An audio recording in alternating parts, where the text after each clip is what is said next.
Hello, good morning, and welcome to the Thursday edition of the Conversation on Lagos Television. I am Ajibola Ojeshola. Good morning. It's nice to be back again today. I am Adebimpe Omotayo. I am Joy Olu. Welcome to the conversation. All right, different strokes for different folks, and in the area where I live, I've been running generators since Monday, and even yesterday and today, I will have no other choice than to buy petrol again. I bought a petrol of 7,000 on Monday, 6,000 yesterday, and today again, I'm going to buy a petrol of 6,000. And yet, I have not gotten the new national minimum wage. Okay, I don't envy you. Ajibola and I are in the same Yes, we live in okra the same soup. access. I didn't know you are a fair weather friend.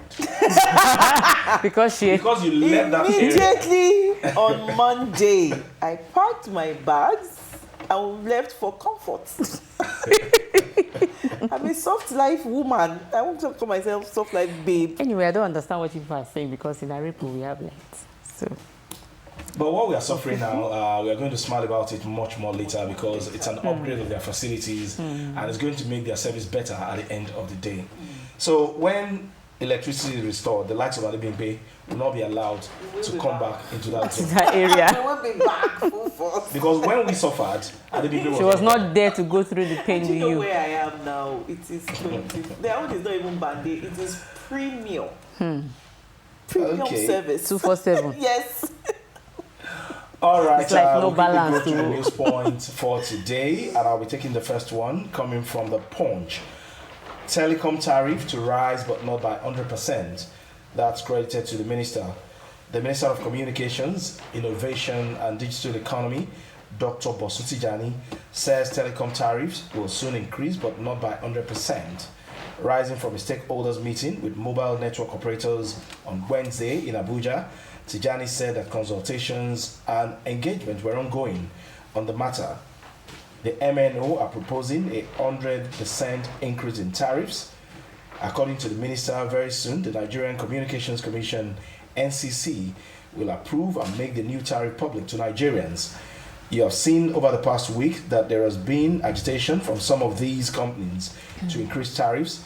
They are requesting for 100% increase in tariff, but it will not be by 100%.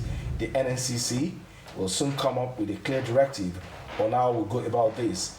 We want to strike the balance as a government to protect our people, but also protect and ensure that these companies can continue to invest significantly, he said. He said there was a need to ensure that the telecommunications sector gets its act together to ensure that the right regulations are put in place to ensure the growth of this sector. The minister also said that the federal government will no longer leave investment on the infrastructure in the sector to private companies alone. As a country, over time, we have left this investment in the hands of the private sector. They typically invest where they can see returns in the short to medium term. We will not want this conversation to just be about tariff increase. What the world is talking about today is meaningful connectivity. People want to have access to quality service. As part of that, a part of that is that consumers may not be aware of is the investment that needs to go into the infrastructure that is used to deliver these services. The Executive Vice Chairman of NCC, Dr. Aminu Maida, said at the meeting with stakeholders was about the sustainability of the industry. We have looked at all of these factors, and that is why, like the minister said, it is not likely that we are going to approve 100% increase in tariff.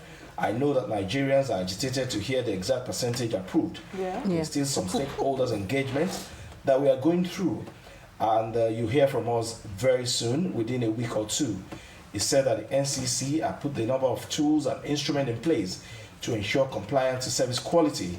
He advised MNOs to adopt simplified templates to show Nigerians charges per minute for voice calls, SMS, and a megabyte of data. So that's credited to the Minister of Communications. Telecom tariff to rise, but not by 100%. Yeah, Dr. Bosuti Jani. I remember that we read this particular story some time ago, Last week, and yeah. the NCC denied there was nothing of such. And Abimbola said something that time. There's that no smoke without there was fire. never smoke without fire. Now we have seen the smoke and we have seen the fire. Fire is coming up. So you are going to pay more For SMS, you're going to pay more. For megabytes, SMS used to be 4 naira. Do people still? Is it 4 naira? It used to be 4 naira. I thought it was 9 naira. No. I thought it was 9 naira. Which one is that? No, SMS. It's 4 naira. I can't even Do remember. people still send? I don't even SMS. check when I send SMS. Yes, you now. know? No, they'll give you. The there's a flash message, message yes, comes Okay. up. that comes after you send the SMS. Yesterday, for those of us who use Airtel, there was like a downturn. There was no network for some time. Did anybody experience that? Did you experience it? Yeah, I didn't notice that. I didn't notice. I thought I was even the only one that experienced it until Omomi, our other colleague, called with another number and said, look, she's not been able to restore her Airtel line. The telecom companies network, have said yeah. we'll be experiencing such fluctuations Because of this. yes. So until the tariffs are increased and then service will be restored properly. Service will be restored properly. Okay. All we want is Quality service, yeah. service, and we do understand, if we're not being selfish, that a lot of things, have increased in price. So we should at least bear with them. And the cost of doing business in 100%. Nigeria is not a joke. Yeah. And most of these base And they rely stations, they are powered with diesel. Yeah. All right. As much as we are willing to pay more for the telecoms tariff, we also hope that the quality of service would improve significantly so that at the end of the day, there will be no drop calls. And sometimes when you call certain network, you'll be hearing the person from the other end, but the person will not hear you. Yeah. Ew. And at the end of the day, they will charge you. Oh yes. Of course not. Of course. And of course, sometimes when you're talking to someone, the line goes off, it keeps dropping the calls. You won't hear, the line goes off. You have to redial that number again. All right, we'll see how it goes at the end of the day. All right, Adebimpe, your story? Let me start with the number one border issue before before Joy. Yeah. And federal government, 9 billion naira e-border project fails to stop bandits, illegal aliens. Despite the federal government's multi-billion naira border surveillance systems launched in 2019, illegal migrants, some of whom have been identified as bandits, terrorists, and kidnappers, continue to cross into Nigeria from the republics of Benin, Chad, Niger, Mali, and Cameroon. These, as the Minister of Interior, Olubunmi Tunji-Ojo, said, e-border surveillance is now being mounted across the nation's borders with its neighboring countries. And I quote, as we speak, more than half of our borders have been automated. There are visuals and a lot of processes going on now. So effectively, there is e-border surveillance now in our borders. By October 2024, we will be done with the first phase of the e-border surveillance project, including our marine borders. Now we have the command and control for air and land. You cannot secure your borders effectively without technology. That was Tunji-Ojo who said that in May 2024. Now, at the launch of the Bola Ahmed Tinubu Technology Innovation Complex in December, the minister said about 250 trained immigration service personnel run 24-hour shifts at the e-border control center. However, some foreigners still cross to Nigeria from the Republic of Benin through the Baruten Kaima border post, despite the closure of the border by the federal government. Checks from residents of border communities in the Baruten local government area of Kwara State revealed that illegal immigrants still cross the border into the country daily.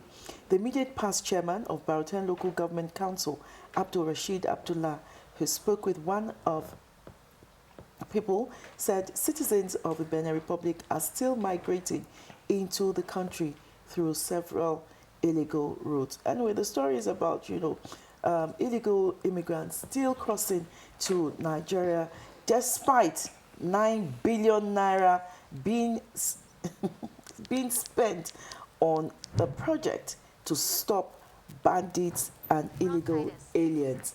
And this new terrorist group, Lakurawa, I'm very sure they're not Nigerians. I'm very sure they're also illegal aliens or bandits. So where did all the money go? That's the big question we should ask this morning. 9 billion naira is quite big, and then we It's a cannot really lot feel of the money. impact of this 9 billion naira for the e-border project. And I'm in particular worried about land borders. They are very, very porous, and there are too many. But how well do we secure these land borders is a very big question this morning, because people come in and out of Nigeria like anyhow, the way they like. Who checkmates those at the land borders? And is it that we do not have enough immigration officers to man some of these borders? And some of these custom officers as well. Sometimes when these illegal immigrants enter into Nigeria, where are they? They are there. But when they see smugglers, they run at them. They run after them. If there will be need for us to recruit more officers for the Nigerian Immigration Service to man some of these land borders, I think we need to do that, because this 9 billion naira is not a small amount of money, but then we cannot really see anything significant that we have achieved with this. I don't think manpower or human And if indeed we resource want to is tackle the this problem issue. of insecurity, our border is very, very germane to solving the problem of insecurity in Nigeria. I think it's more of corruption, because immigration service over the years, every time they keep saying, "Oh, they are not recruiting. They are not recruiting." You know, that means they have enough manpower. hands, you know, they have enough manpower. I think this issue is really about corruption. If 9 billion naira has been spent on a project to guard our borders, and there is no difference, it's corruption. It's 9 billion, not 900 naira. It's corruption. It's not 9 million. No. I It's just not hope that 900,000. No. Billion. I hope that these are some of the questions that the Senate and the House of Reps will be asking when people are defending their budget for the year 2025. Yes. Joy. Okay, new virus. Federal government focuses on Lagos in Flesh Alert. The Director of Port Health Services, Dr. Akpan, said the points of entry in the 36 states of the country and the Federal Capital Territory have been alerted about the human metapneumovirus,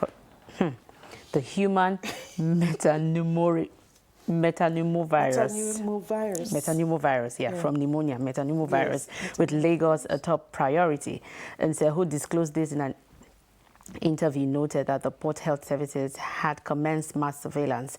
Quoting him, "We have notified every point of entry in the country, which we have even done as early as this week. In Nigeria, we have Port Health in all the states of the Federation. So we have notified the 36 states and the FCT. Some states may not have seaports or airports, but all have land borders. Travelers may come from the land borders and they are all at alert. We sent the notice to all the states of the Federation, and we have the presence of Port Health officers working in all the states. We also prioritize the borders in the states. There are a lot of international travels in Lagos, Abuja, Enugu, Kano, and Port Harcourt. And flights come in 2 or 3 times, so we need to be very alert in all those 5 first. And the number one is Lagos. People will come by sea, by air, and by land. So the borders there have to be well monitored, because it could come from the nearest state or country. We have to work day and night to ensure that we screen the immigrants. HMPV is a respiratory virus that can cause illnesses ranging from mild cold-like symptoms to severe respiratory infections, particularly in young children, older adults, individuals with weakened immune system. The symptoms of the virus include cough, fever, nasal congestion, shortness of breath, wheezing, pneumonia, bronchitis in vulnerable populations such as very young children, older people, patients with low immunity. Apart from China, cases of HMPV are also being reported in Hong Kong, India, Malaysia, the United Kingdom, and Kazakhstan. Remember we had You could see that there's a very strong link between Adebimpe's story and yours. Yes. Because if indeed porous. we want to be very vigilant about this HMPV, then we need to secure our borders very, very well. And here we just mentioned that majority of our borders are very porous. So even when people come in from another country, how sure are we that we are going to track them to see if indeed they are carrying HMPV or not? Because, exactly, that's the question I've been thinking about. You know, are they going to now quarantine everyone first and start to test them one by one? I don't know how it's going to work. Well, according to the DG of the NCDC yesterday, Dr. Jide Idris, he said that all hands are already on deck to ensure that we supervise and monitor those foreigners who are coming into Nigeria. So in case they notice anything or any of the symptoms in any of those travelers coming into Nigeria, at least we still have some isolation centers in Nigeria where they will be kept after their test. But from the airports, you know, some kind From the airports. But what about the land borders? I know the airports are taken care of, but the land borders... We just talked about the porous land borders now. God will help God will Nigeria. help us. We don't want another Soya case. So during the Ebola days, you remember the Mr. Soya that brought in Ebola to Nigeria? I'm very sure the NCDC will do the needful to keep Nigerians safe. All right, we'll quickly move to X and see what is trending on X this morning. Very unfortunate video. I saw it yesterday, and in my mind, I was like, is this a mother? And that's talking about Stella Nwadigo, that teacher in Ikorodu division of Lagos State, who kept slapping a 3-year-old boy simply because you wanted him to write something. 62, write 6, and you were slapping him. I'm quiet. You know why? Because what is a 3-year-old writing 61? And they just resumed. Why? You remember? Kilo, 3-year-old. A 3-year-old, 61, write 6, write 1, on the head. On the head. I was feeling it as I was watching the video.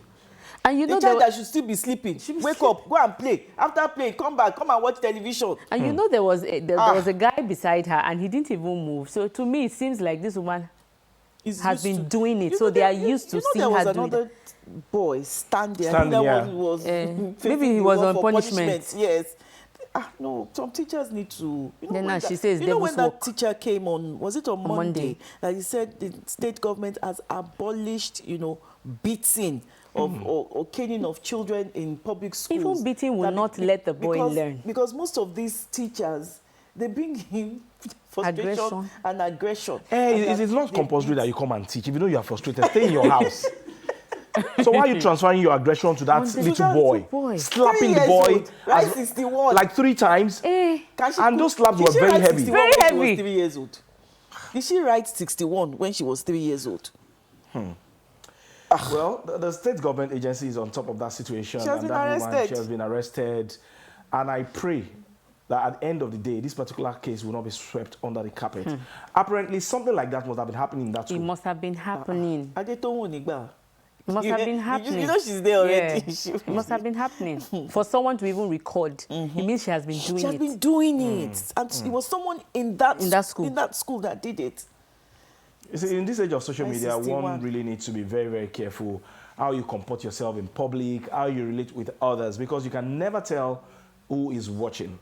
So if that person that recorded that scene was not there, apparently that would have been go like that. How old is your baby? He's 4 years old. And some of these private schools, what's their quality? Then the mentality and the psychological state of the people that they employ as teachers. Who even knows? Maybe they are owing her salary and she's frustrated. Because I saw wickedness written boldly on the face of that woman. And frustration. Wickedness and frustration. All right. 61, 3 years. So Stella Nwadigo, that's yeah, she's a bully. Yeah. Yeah, she's a bully. She's a bully. Yeah, she's a bully. Stella Nwadigo, that teacher in that private primary school. I know she was saying something yesterday. She's the one trending today, and the Lagos State government is on top of that situation. And we hope that this case would not be swept under the carpet. That teacher must leave that school. Did you notice and then we need to do more investigation about that school. You know when they arrested her yesterday, she was saying, no, the child is her child. It's her son. The child is what? It's her son. That must be a lie. That's a lie. That's not her son. She didn't carry that boy for 9 months. She said the boy is her son. It can't be her son. So if you can treat your son that way, how would you treat another person's child? That cannot be her son. It's a lie. Probably she just says like a son to me or something. To save herself. It's not her son. All right, so that's what is trending this morning. We'll be taking a very quick break on the program right now for our first conversation on the show. Do stay with us. We'll be right back.